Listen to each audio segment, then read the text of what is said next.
Hebrews 4. Therefore, since the promise of entering his rest still stands, let us be careful that none of you be found to have fallen short of it. For we also have had the good news proclaimed to us, just as they did, but the message they heard was of no value to them, because they did not share the faith of those who obeyed. Now we who have believed enter that rest, just as God has said. So I declared on oath in my anger, they shall never enter my rest. And yet his works have been finished since the creation of the world.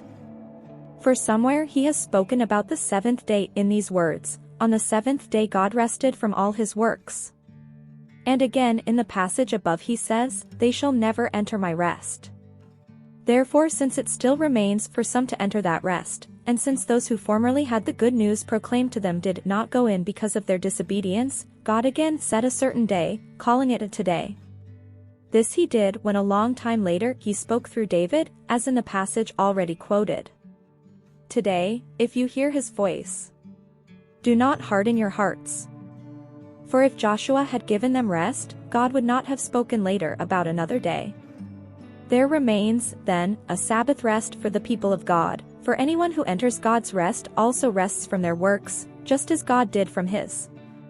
Let us, therefore, make every effort to enter that rest, so that no one will perish by following their example of disobedience. For the word of God is alive and active.